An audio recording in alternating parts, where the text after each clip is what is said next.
안녕하십니까. 원형대 세무사의 척척세법. 이번에도 다시 증여세로 돌아왔습니다. 오늘 어떤 게 궁금하신가요?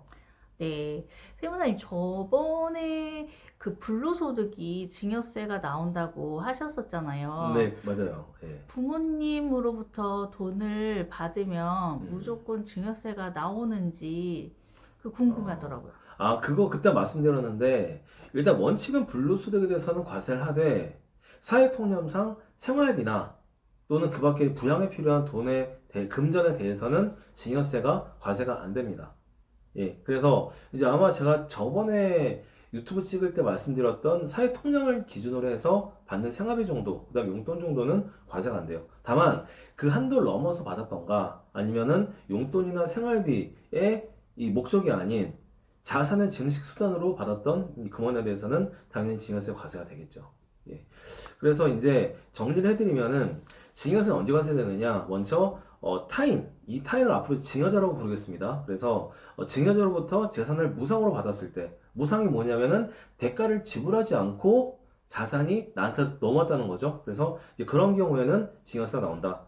그 다음에 자산이 넘어올 때 그럼 어떤 자산에 대해서 과세를 하느냐? 이거는 제한이 없어요. 일단은 해당 자산이 금전으로 환산할 수 있는 금전적 가치가 있는 유체물이나 무체물, 형체가 있거나 또는 형체가 없어도 권리가 재산적 가치가 있으면은 그 부분에 대해서도 증여세 과세가 됩니다.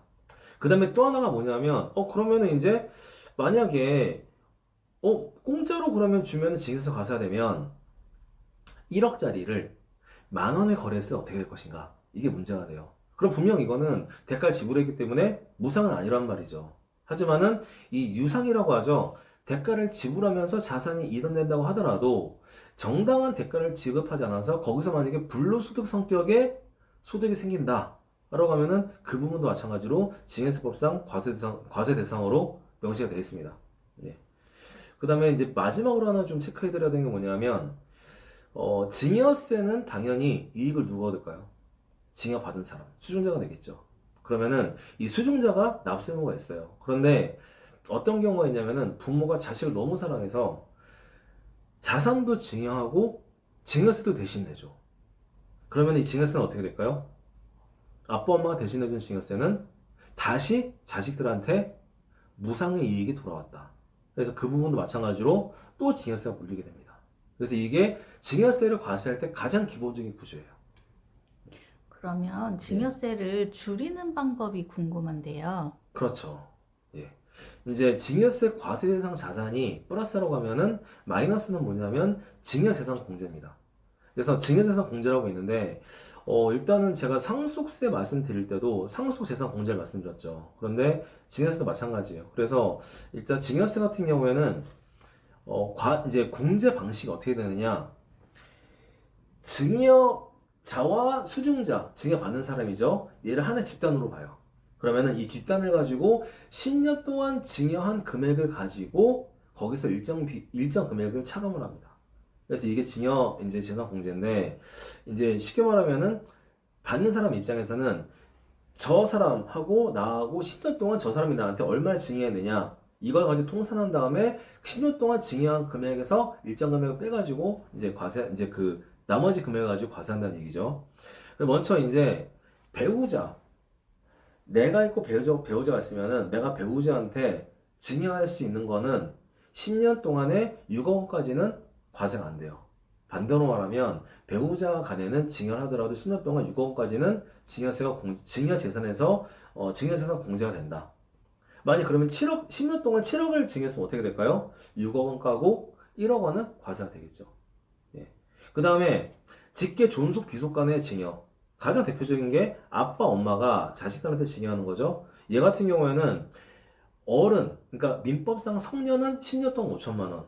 그 다음 민법상 미성년자는 10년 동안 2천만 원입니다. 그 다음에 여기서 주의하셔야 되는 게, 그러면은 아빠 5천만 원, 엄마 5천만 원까지 공제가 아니냐? 그게 아니에요. 부분 한 몸이에요. 부분 한 몸이기 때문에 만약에 아빠가 2천만 원 증여하고 엄마가 5천만 원 증여했다. 그럼 어떻게 될까요? 합쳐가지고 7천만 원 증여했기 때문에 2천만 원은 증여세 과세가 된다. 이겁니다. 그 다음 미성년자는 2천만 원이에요. 그래서 미성년자 같은 경우는 10년을 통산을 해가지고 적용합니다. 그래서 이게 있고 그 다음에 이제 나머지 기타 친족 공제가 있는데, 여러분이 이제 그 상속 증여세를 공부하실 때 혈족하고 인척의 개념을 아시면 좋습니다. 혈족이 뭐냐면 내 친척 중에서 나랑 피가 섞인 사람들. 인척 같은 경우에는 나랑 피는 섞이지 않았지만 혼인으로 맺어진 친척들. 이게 인척이에요. 그래서 혈족 같은 경우는 아무래도 더 끈끈하기 때문에 육촌까지 징역 공제를 해주고, 인척 같은 경우에는 사촌까지 공제를 해줍니다. 그래서 이제 이 개별적으로 기타 친족 간에는 1대1로 10년 동안 1,000만 원까지를 공제를 해줍니다. 예, 그래서 이런 식으로 해서 금액을 빼고 나머지 금액에 대해서 징여세를 각각 개별적으로 부과한다. 이렇게 보시면 돼요. 그 다음에 최근에 가장 핫한 게 뭐냐면, 이게 들어온 지 얼마가 안 돼. 2024년에 들어온 조문인데, 혼인 출산 증여 재산 공제가 들어왔습니다. 그러니까 이게 어떤 의미로 들어왔냐면은, 보통 결혼을 할 때 부모님들이 자식들 좀 편하게 출발하라고 뭐 이렇게 막 지원을 해주잖아요. 그럼 원래는 그것도 결혼할 때 들어가는 비용도 내 돈이 아니라 다른 사람이 만약에 이거를 줬으면은 당연히 불로소득이 발생했기 때문에 증여세 과세가 됩니다. 근데 이게 반대로 생각하면 너무 가혹하단 말이지. 아니 뭐 부모가 자식들 결혼하는데 잘 되라는 마음으로 증여했는데 이것까지 과세하냐? 그런데 국세청 입장에 이거 과세 안 할 수가 없어요. 이걸 만약 과세 안 하면 사람들이 그 길을 통해서 재산을 은닉하거나 부당하게 넘길 수가 있기 때문에, 일단은 그 혼인을 또는 혼인이나 출산을 하는 과정에서 도움을 주기 위해서 주는 금원에 대해서는 과세를 원칙으로 하되 다만 1억 원까지 공제해줍니다. 예. 그래서 이게 이제 혼인출산 징역 공제인데, 얘 같은 경우에는 혼인에 대한 징여재산 공제는 혼인 신고일 전후로 2년 이내에, 그러니까 만약에 혼인 신고하기 2년 전부터 결혼 준비한다, 약혼해가지고 결혼할 예정이다, 그리고 집을 미리 산다, 그러면 어떻게 해요? 혼인 신고하기 전이라도 2년 이내에 양가에서 1억씩은 징여가 가능하다. 그 다음에 만약에 혼인하고 나서 그때 이제 집을 구한다고 할 때 부모님이 도와주시면 어떻게 돼요? 그때는 양가에서 1억씩은 받아도 공제가 된다.